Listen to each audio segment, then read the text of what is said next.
वर्षाचं वय झालेलं आहे, आणखी पुण्या महाराजाच्या पाया पडलो नाही म्हणजे किती निबरखट असतील, किती निबरखट. आता तुमचं तुम्हाला कळालं की हे निबरखट हे दोन झाले, हिरवगार एक, निबरखट दोन, आणि तिसरं कडू झाड. आणि ते कडू नुसतं नाही, एकीकडूनच कडू नाही, दोन्ही पण कडू, त्याला साली सुद्धा कडू, साल कडू म्हणण्याची पद्धती आहे. आता हे वर्णन माणसाचं आहे का कुणाचं आहे मला माहिती नाही, पण आता कसा कसा बदल झाला, एकानं कीर्तन ऐकलं त्याच्यातला बदल झालेला आता सांगितलाय. 1 महिना गेला, इतक्यामध्ये गमत काय झाली, हे एवढं कडू झर वाळकाचा येळ जर शेतामध्ये पसरला, एक वाळू कडू असेल इथलं, तिथलं कसं आहे बघा म्हटलं.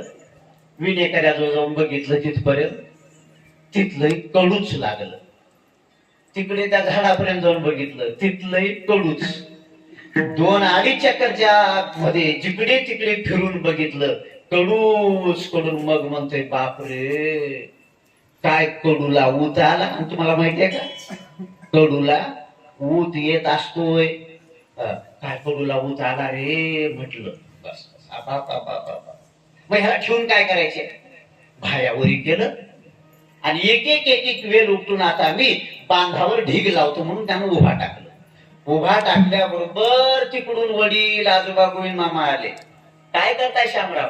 काही नाही मामा, कसं चुकून कडू वालकाचं बी पडले की ठेवून काय करावं, उपटून बांधावर ढीग लावावं म्हणून मी आता उपटून काढतोय.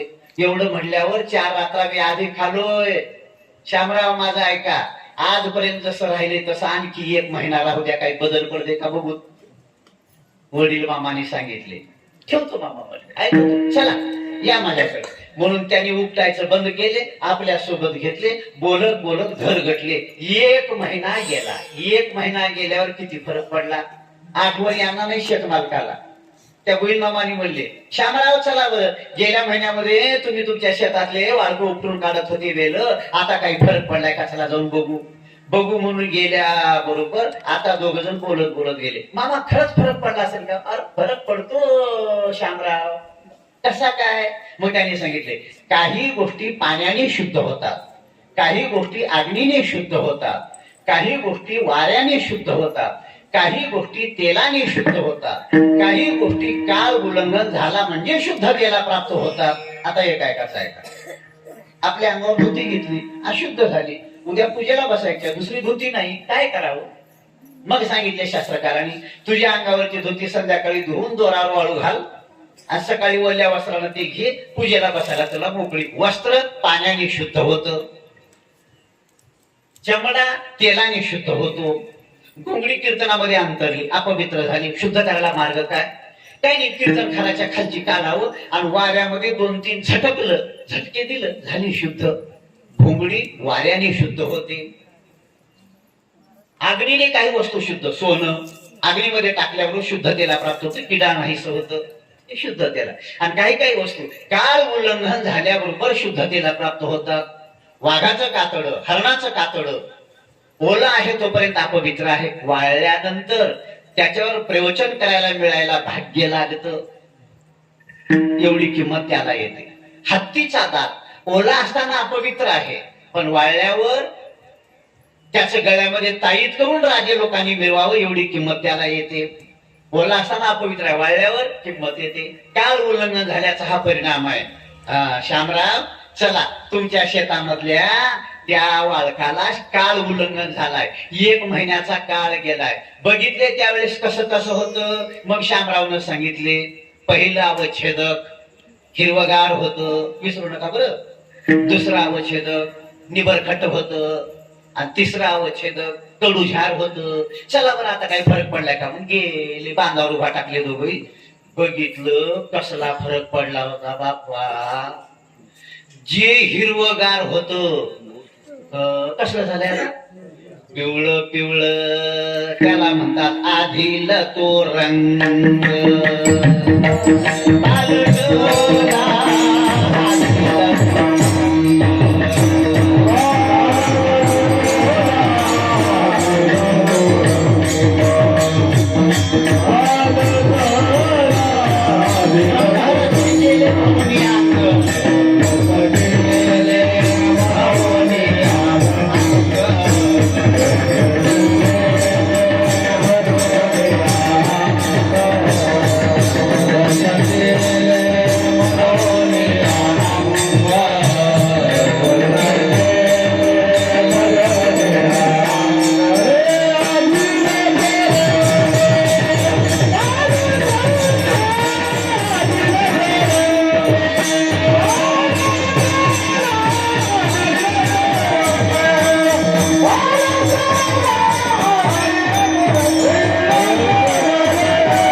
ब्रह्मरसे गेले भरून अंग. हे वर्णन महात्म्याकडे चाललंय बरं. ब्रह्मरसे गेले भरून अंग, आधील तो रंग पालटला. अगोदरचा सगळा रंग पालटून गेला, हिरवेपणा गेला, पिवळेपणा आला, एक बदल झाला. बघा बरं शामराव त्यावेळेस निबर दिसलं होतं, आता कसं झालंय? आता कसं झालंय म्हणल्यावर त्यात निबराची गोष्ट सांगतो. निबर खट्ट होत, 52 वर्षाचं वय झालं पण आणखी कोणाच्या पाया पडलो नाही म्हणणार. त्याचे वडील वारले. गावातल्या लोकांनी म्हणले अरे माळकरी होते, चंद्रभागेमध्ये नेऊन हाड विसर्जन कर रे म्हटले. अस्थि विसर्जन करायला चंद्रभागेत गेलं, स्नान केलं, हाड टाकलं. बाहेर येऊन बघतोय तर त्या पंढरपुरामध्ये गंमत दिसली त्याला. ह्यानं त्याच्या पाया पडतोय आणि त्यानं याच्या पाया पडतोय. काय पाया पडे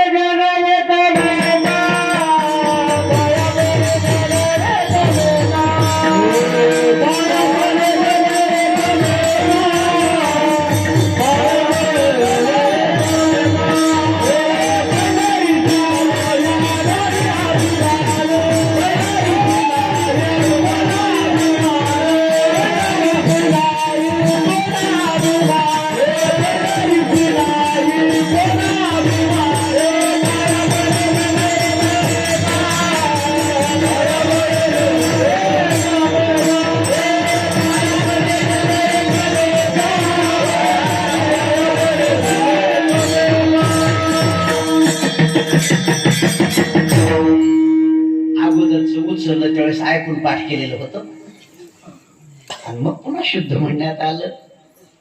आता पहिलं कोणतं म्हणले, पंढरीच्या लोकांनाही अभिमान, ते ऐकून पाठ केलेलं आहे. पंढरीच्या लोकांनाही अभिमान, तिथल्यासारखा अभिमान कुठेच बघायला मिळायचा नाही पंढरपुरातल्या लोकांसारखा. मग ह्या चरणाचा अर्थ काय? गाथा वाचून काढा. पंढरीशी कोणा नाही अभिमान, इकडून गेलेले पंढरपुरात गेलेले त्यांचं वर्णन तुकोबाराय करा, पंढरपुरातल्या लोकांचं नाही. कारण ते खतरनाक आहे. च्या आईला म्हणल्याशिवाय शब्दच बोलत नाही, तर त्याची पहिली शिवी हसडल्याशिवाय त्यांना बोलताच येत नाही. खतरनाक माणसं आहेत ते, केवळ लुटायला बसलेले असतात. ते पंढरपूरचं लक्ष चला. म्हणून शुद्ध पाठ नंतराला पंढरीशी कोणा नाही अभिमान, पाया पडे जन एकमेका. ती पाया पडण्याची पद्धती काय? पाया पडल्यानंतर ज्यानं पाया पडतं त्यानं ज्याच्या पाया पडलं त्याचं पुण्य हिरून घेतं. मग त्याच्या मनामध्ये विचार येतोय, संतांनी सांगितलंय अरे माझ्या जवळचं जर सगळं पुण्य गेलं तरी कामा झाल्यावर मी काय करू? मग माझी पुण्याई जाऊ नये, मीही त्याच्या पाया पडतो. म्हणून आपल्यातला स्वतःचा उत्कर्ष विसरून जायचं, आपल्याविषयी अपकर्षाची भावना ध्यानामध्ये ठेवायची, कनिष्ठत्वाची भावना ध्यानामध्ये ठेवायची आणि समोरच्याच्या पाया लीनता घेऊन मग पडायचं. त्याच्यामध्ये एकमेकाच्या पाया पडण्यामध्ये दोघाला पुण्य सारखंच, कोणाचं पाप जायचं नाही, कोणाचं पुण्य जायचं नाही. म्हणून पाया पडे जन एकमेका. आमच्या वारकरी संप्रदायामध्ये पाया पडण्याची पद्धती आहे. त्यानं म्हणलं बापरे 52 वर्षाचं वय झालं, कुणाच्या पाया पडलो नाही, हे कसं चाललंय? क्षेत्राचा महिमा. तिथं गेल्याबरोबर मनावर परिणाम झाला आणि त्याला वाटलं आपणही आतापासून वाकायला शिकलं पाहिजे, पाया पडायला शिकलं पाहिजे. बाजारात जाऊन माळ घेतली, बडव्याला सांगितले माझ्या गळ्यामध्ये माळ घाला हो. बडव्यानं माळ घातली ना, माळ घातलं, घाली घाली सांगितलं पाया पडा बरं, सगळ्याच्या वारकऱ्याच्या पाया पडा बरं म्हणल्यावर दुसऱ्या दिवशी योगायोगाने त्यानं यायला गावातला सप्ताह उभा टाकायला गाठ पडली. कशी गंमत आहे बघा ना. त्यानं माळ लिहून आलं, गावातला सप्ताह उभा टाकला. आजपर्यंत कुणाला त्याला चहाला नेऊन माहिती नव्हतं मला.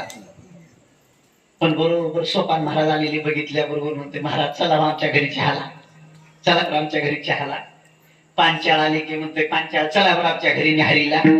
आता कसं काय फरक पडला? लोक म्हणायला लागले कधी कुणाला चहाला नेलं नव्हतं, कधी कुणाला न्याहारीला गेलं नव्हतं, एवढा कसा काय फरक पडला रे याला, एवढा कसा काय? आणि मग पुन्हा प्रत्येक वारकरी दिसले, गळ्यामध्ये माळ दिसले, कपाळाला उभानंद दिसला.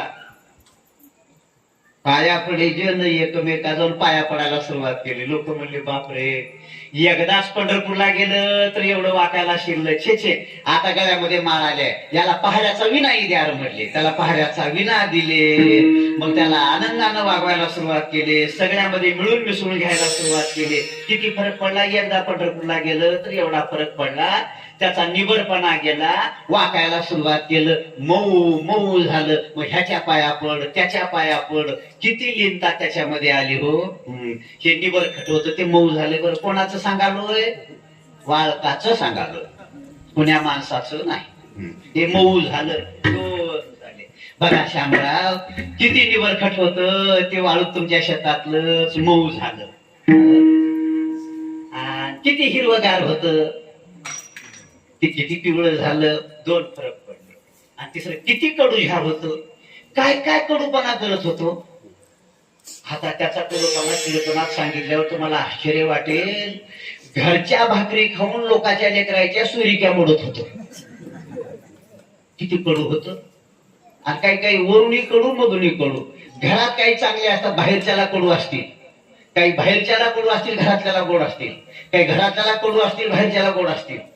पण यानं घरातल्यालाही कडू होतं, बाहेरच्यालाही. त्याला साली सुद्धा कडू म्हणतात बघा. हे असलं होतं. पण एकदा जे त्याच्यामध्ये बदल पडत पडत पडला, आधील तो रंग पालटला. एवढा त्याच्यामध्ये फरक पडलेला दिसल्याबरोबर हे तीन फरक त्या वाळकामध्ये दिसल्या. मग शामराव म्हणतात, गोविंद मामा तुम्ही सांगितले म्हणून मी 1 महिना ठेवलो, नाहीतर त्या दिवशी जनावराला टाकून मी पार केलो असतो धुऱ्यावर टाकून. पण आज नारळ लागल्यासारख्या लागायला लागले, वाळकासारखं. आता कशी याला योजना आली, याच रायत घालावं एवढी मजा माझ्याकडे आली. मग आधीला तो रंग पालटाला. हे तिन्ही झाल्याबरोबर कसा झाला बदल, कसा झाला. हो मामा तुम्ही म्हणले म्हणूनच एवढा बदल झाला. मग तो बरा हा दृष्टांत देऊन आतापर्यंत कीर्तन चालू झाल्यापासून आतापर्यंत काय चाललंय, आपला दृष्टांत चाललेला आहे. आता त्याचा सिद्धांत आपल्याला सांगायचा आहे. त्या दृष्टांताचं आणि सिद्धांताचं वर्णन अभंगाच्या पहिल्याच्या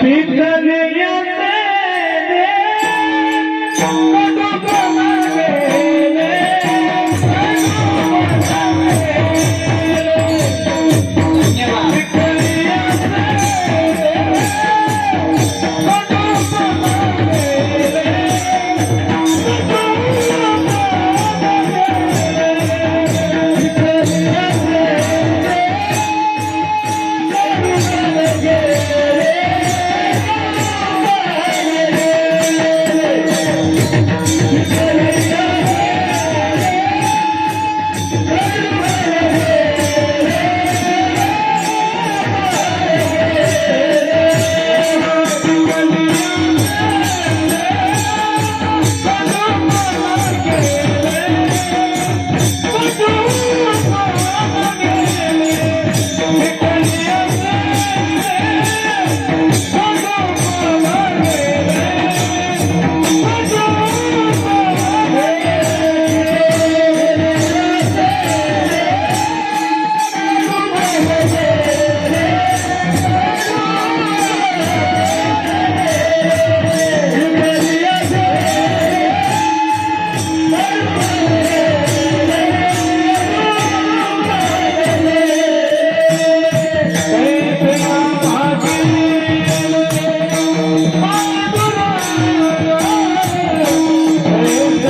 पहिलं चरण झालेलं आहे असं समजून एकदा विठ्ठल विठ्ठल भजन घेऊ आणि दादाच्या फडातल्या नियमाप्रमाणे वारकरी संप्रदायाच्या नियमाप्रमाणे माळ मुक्याचा कार्यक्रम करून पुढच्या पदाचा विचार करू. एकदा भजन घ्या. विठ्ठल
काढतो. आता सगळं अंगावर घेतल्यामध्ये गरमी निघून बाजूला दृष्टांत सांगितलं. दृष्टांताची सुरुवात जैसे ज्याप्रमाणे या पदापासून होते. जैसे ज्याप्रमाणे तिथून दृष्टांताला सुरुवात आणि सिद्धांत सांगते वेळी तैसे तैसे या पदापासून सुरुवात. मग मागच्या पूर्वार्धामध्ये जैसे पद नाही पण पुढे उत्तरार्धामध्ये तैसे असं पद आलेलं असल्यामुळे मागच्या जैसे हे पद आध्यारूत मानलंच पाहिजे. त्याशिवाय दृष्टांताची संगती लागत नाही. मग आता तैसे दृष्टांत झाला. त्या दृष्टांताप्रमाणे आता विचार करा. तुकोबारा म्हणतात तैसे मला मला शब्द नाही. शब्द कोणता आहे? आम्हा. मला ही एक वचनी पद आहे आणि आम्हा सर्वनामात्मक पद आहे. मला म्हटले असते तर सगळं बोलणं तुकोबरायांच्या अंगावर कोसळलं असतं. पण महाराजांनी मला म्हटले नाहीत, आम्हा. मग तुकोबराय कोण आहे? कसा विचार केला असला तर आम्ही वैकुंठवासी आलो याची कारणासी बोलिले जे ऋषी साच भावे वर्ताया. हे असे तुकोबराय वैकुंठातले असलेले. वैकुंठ म्हणजे हरी स्वरूपामध्ये असलेले इहलोकामध्ये लोकांवर उपकार करण्यासाठी ते आले असा त्यांचा स्वभाव असल्यामुळं हे बोलणं महाराजाकडे जात नाही. म्हणून मला म्हटले नाही एवढं ध्यानात ठेवा. मग शब्द काय वापरले? आम्हा. आम्हा शब्दामध्ये काय अर्थ भरला जातोय? एका शब्दात ध्यानात ठेवा. अगोदर वाईट वागून नंतरच्या उतार वयामध्ये जेवढे महाराज लोक चांगल्या कामाला लागले, संत जीवन जगून देव झाले, ते आम्हा पदामध्ये भरा. पण अगोदर वाईट वागणारे, आता पुन्हा कुणाचे नाव सांगू? उगी एक दोन सांगतो. संस्कृत मध्ये 3 सांगितलं पाहिजे, एक वचन, द्विवचन आणि बहुवचन. पण मराठीमध्ये एक वचन अनेक वचन. 2 उदाहरणं सांगितलं की काम म्हटलं. मग आम्हा पदामध्ये कुणाला भरता? पहिलं आम्हा पदामध्ये भरा आज्यामेळ ब्राह्मण. वेश्येला घरात आणून ठेवलं आणि तिच्या बरोबर संसार करत असताना 10 लेकरं झाले. किती वाईट जीवन झालं. ब्राह्मण कुलामध्ये जन्म घेऊन बापानं मनाजुक्ती पत्नी केली होती पण तिला बडावून लावलं आणि बरोबर वेश्येच्या संगतीमध्ये 10 लेकरं झाले. एवढं वाईट जीवन. पण शेवटी चांगल्याचा सहवास घडला. मग त्यासाठी विमान पाठविले. म्हणून आम्हा पदामध्ये पहिल्यांदा भरा आज्यामेळ ब्राह्मणाला 1. हे झालं भागवतातलं. आता रामायणामध्ये चला, आम्हा पदामध्ये कुणाला भरता? वाल्या कोळी वाटपाड्याचा धंदा केले, पण नारदाची भेट झाल्याबरोबर जीवन परिवर्तन झालं आणि वाल्याचे वाल्मिक ऋषी झाले. आम्हा पदामध्ये भरा त्यांना. 2 उदाहरणं झाले, भरपूर झाले. मग तैसे आम्हा. आता पुढचं पद आहे केले. जगातल्या काही काही गोष्टी केल्याशिवाय होतच नाहीत हो. बघा तुम्ही कसं कसं होतं पूर्वी. मी येत होतो इथं, बऱ्याच वर्षापासून येतोय, काही 15-20 वर्षाचा काळ होत आला, काही 15-20 वर्षाचा काळ. रस्ते कसले होते? एकदा इकडी झोक जात होता आणि इकडी झोक जात होता, चांगले असताना. पण आता काय भर भरली की बघा, माझ्या कमरला गळ्याला भरला असेल प्रत्येकाचे रस्ते. मोठ्या मोठ्या लोकांचे वाडे जे 2-2, 4-4 पायऱ्याचे होते, रस्त्यावरचं पाणी आता त्यांच्या घराने चाललंय. किती फरक पडला, इतकं भरलं. हे पूर्वी एवढं बांधकाम होतं का देवाचं? बुळगावकर महाराज येत होते त्यावेळेस मध्ये बसून कीर्तन व्हायचं, बाहेर सगळे ऐकायचे. हे एवढं बांधकाम होतं का? पण गेले. आता पूर्वी येत होतो, बघत होतो, खपरेलाचे घर सगळ्याचे, पांढऱ्या मातीचे घर, ते खपरेलाच्या घराचे वाशे डोक्याला लागायचे. पण आता जर बघितलं तर सिटीचं वातावरण निर्माण झालं. सगळे आरसीसीचे बंगले बांधायला सुरुवात केली. कसं शहर आहे का खेड आहे कळायला मारामार, एवढं वातावरण निर्माण झालं. कसं काय किती बदल आहे. पूर्वी आम्हाला शर्ट लेवायला मिळत नव्हता. आमच्या लहानपणी एखाद्याच्या घरचा मागून आणून गावाला जायचं आणि आल्यावर घेऊन त्याला परत द्यायचं, असली अवस्था. आता किती शर्ट झाले हो, किती साड्या झाल्या. आमच्या गावात एक मातोश्री पंचमीच्या पहिल्या दिवशी साड्या काढायला गेली कपाटातल्या, आणि ते वरच्या बाजूची साडी काढता काढता ते कशी खालच्या बाजूला बसली होती की ती असं खपाटामध्ये गुंडाळून ठेवलेली. अशी काढायला गेल्याबरोबर जे वरून एक एक एक एक पडत गेली, कोणती नाकावर पडली, कोणती डोळ्यावर पडली, कोणती तोंडावर पडली. ते जी उत्तानं जे मागे पडली, इथलं जे फुटलं, जे बुद्धीवर परिणाम झाला, 3 दिवसामध्ये गेली. कशाने गेली? किती साड्या आहेत माय म्हणलं तर माय 365 दिवस राहतात. मला 366 साड्या आहेत म्हणून सांगितलं, आणि साडीतच गेली. किती कपडे झाले आता. पूर्वी एकमेकाला मागून लेवावं लागत होतं. किती बदल झाला. पण केले हे बदल झाला. केले कसला कसला बदल आहे. जगात एक शास्त्रकार निघाला, वेदाला मानत नाही, प्रमाण मानत नाही, पण शास्त्राचं चिंतन कसं करावं असं त्याच्यापासून सुरुवात झालं. म्हणून त्याला शास्त्रकार नाव पडलं. त्याचं नाव आहे चार्वाक. त्यानं पहिल्यांदा म्हटलं, तुम्ही केले केले म्हणताय जगातलं, छे काही करायची गरज, हे आपोआप झालं म्हणून त्यानं मत मांडलंय.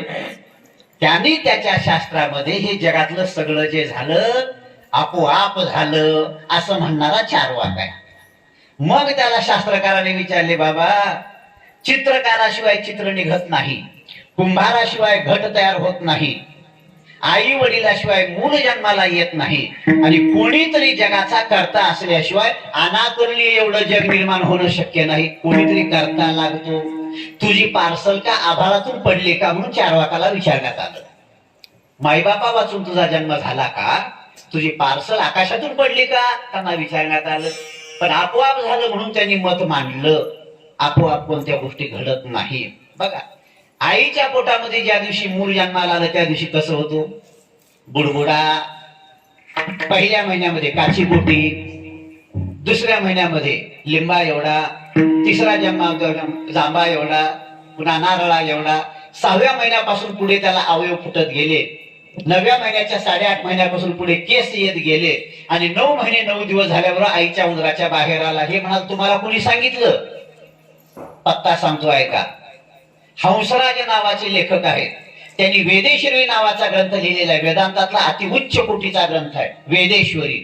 त्या वेदेश्वरी नावाच्या ग्रंथामध्ये 6व्या अध्यायामध्ये पहिल्या दिवशी जन्म झालेल्या मुलापासून 9 महिन्यापर्यंत त्या लेकराची गर्भातली काय अवस्था आहे त्या लेखकाने वर्णन केलेल्या मुळातलं काढून वाचा, म्हणजे तुम्हाला कळेल. मग हे केलंय ना कोणीतरी. आईच्या पोटामध्ये सुद्धा अगोदर जे बुडबुड्यात होतं त्याला काच्या गोटी एवढं केलं, लिंबा एवढं केलं, जांबा एवढं केलं. हे कोणीतरी केल्याशिवाय होतंय का? आपोआप जगातलं कसं होईल? आम्ही लहानपणी आमच्या आमच्या लघवीमध्ये मुतामध्ये आमच्या विष्ठेमध्ये लोळत होतो, पण कळत कळत कळायला गेलं की किती मोठे झालो. मोठे झाल्यावर आम्ही टोपी लेवलो. आम्ही टोपी लेवत लेवत लोकांना टोपी घालायला सुरुवात केलो. मग ह्याची टोपी त्याला, त्याची टोपी त्याला, सगळ्याच्या टोपी आपल्या डोक्याला. बराच धंदा आता नंतर चालू झाला. म्हणजे केल्याशिवाय होतं का जगातला? काहीतरी केल्याशिवाय जगातलं कोणतंही होत नाही. मग आमच्या मध्ये एक आस्तिक शास्त्रकार वेद मानणारा निघाला. त्याने मला आणखी देव मानायची गरज नाही. काय बरोबर, आमच्यातला शास्त्रकार आहे, देव मानत नाही, देवता मानतोय. देव मानत नाही, देवता.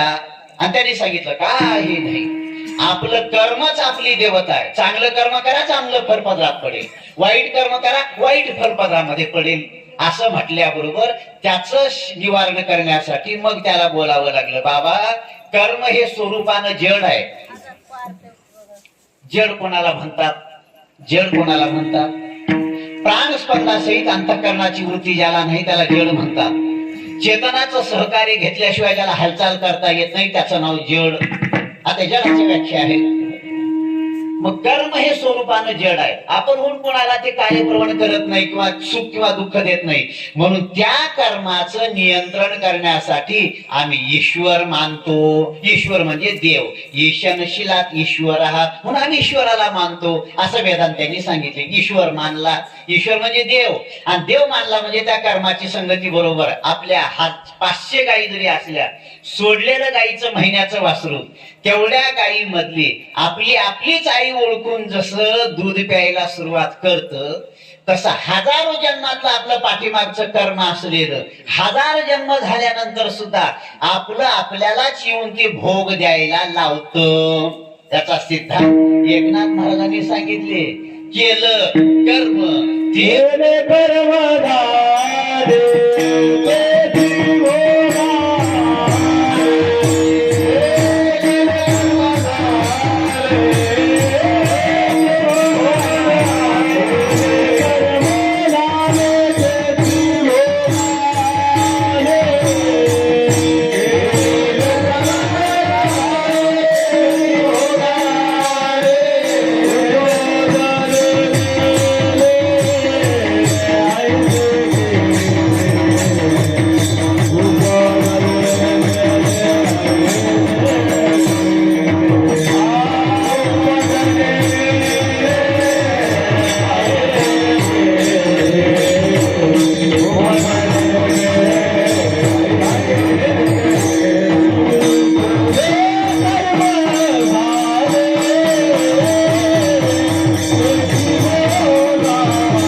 ते बोलणारे जैमिनी आहेत.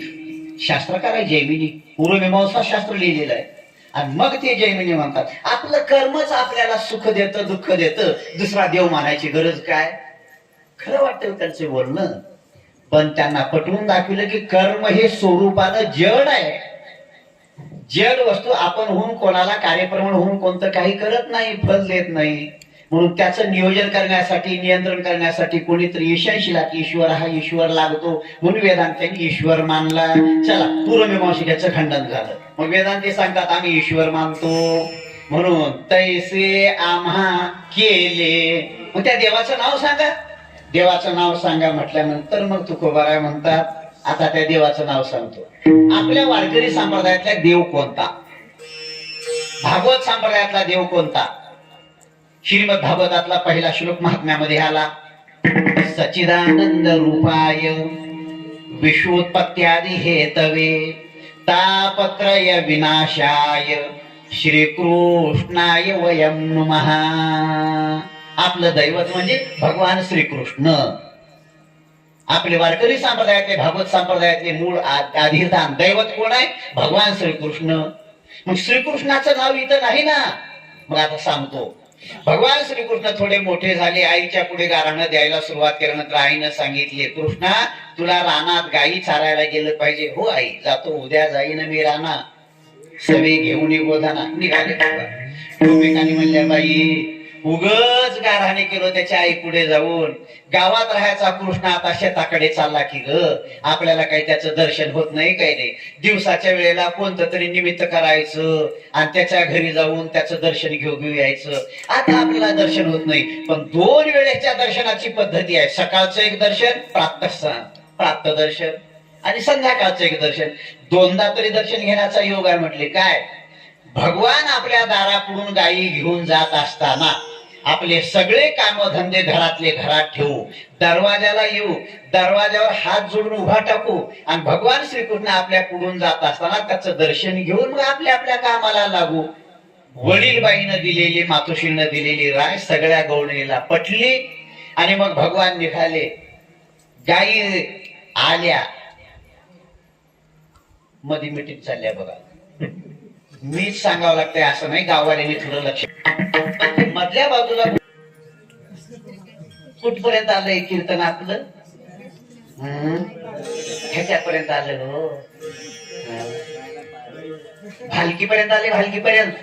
भालकीपर्यंत आले कीर्तन. भगवान गाई घेऊन जात असताना मग आपण त्याचं सकाळचं दर्शन एकदा घेऊ म्हणून ध्यान ठेवून राहिल्या. गायीच्या घंट्या वाजल्याबरोबर सगळे काम बाजूला सारायच्या आणि त्या गवळणी दरवाजामध्ये यायच्या.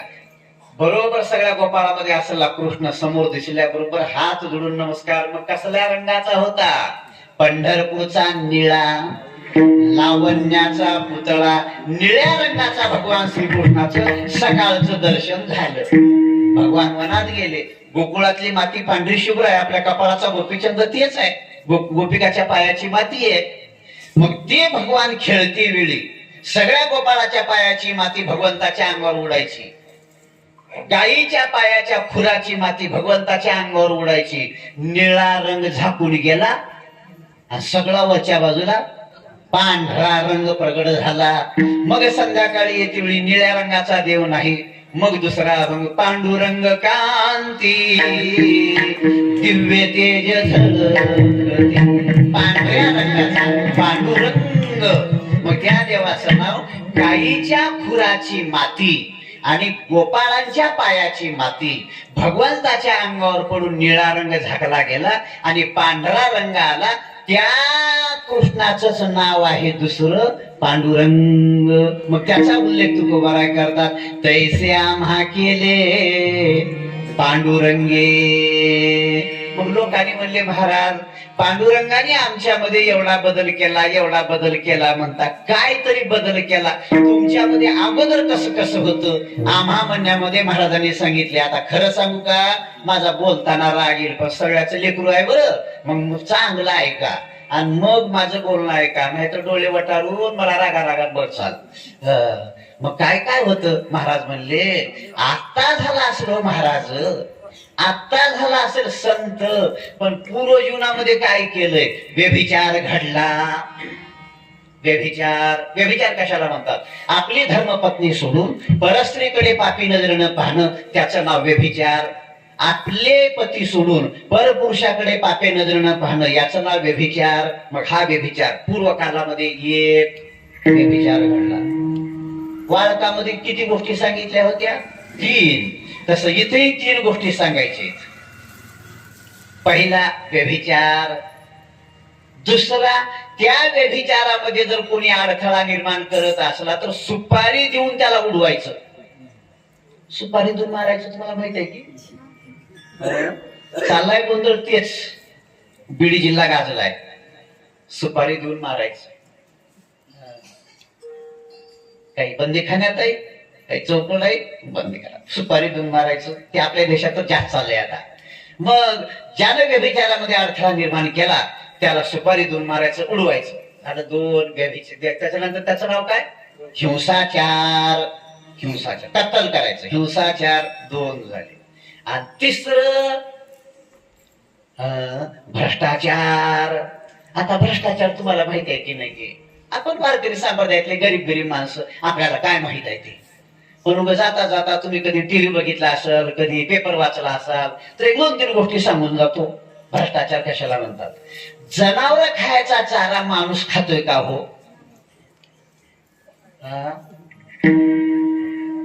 पांचाळ, जनावर खायचा चारा माणसं खातात का? पण खाल्लं का नाही?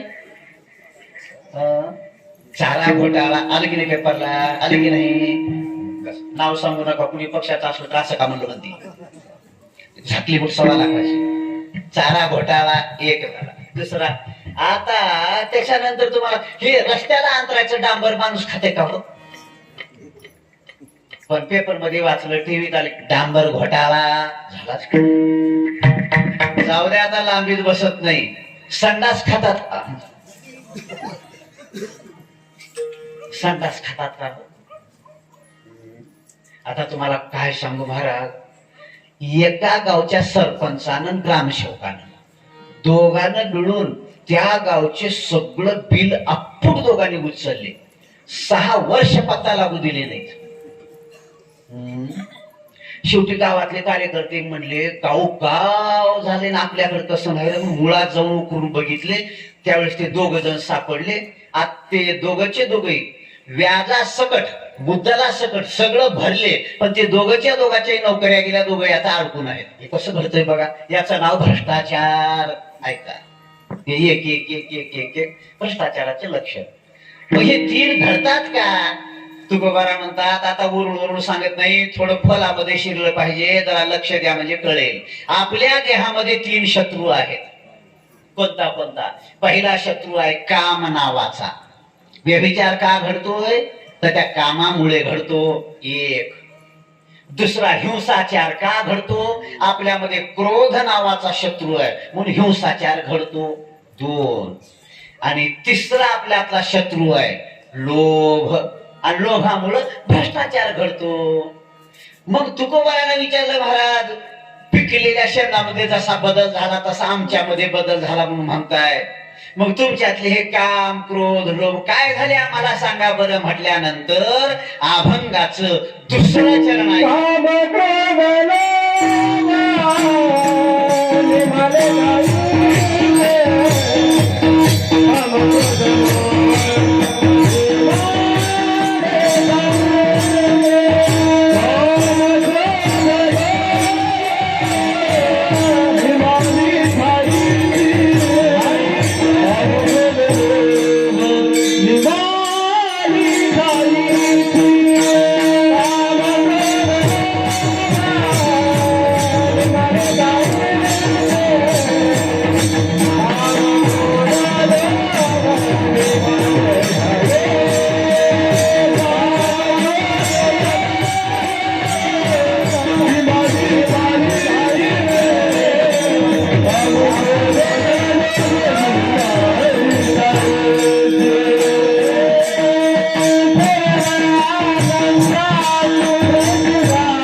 आपल्या गावातल्या कीर्तनकारांनी हे प्रमाण उचलले.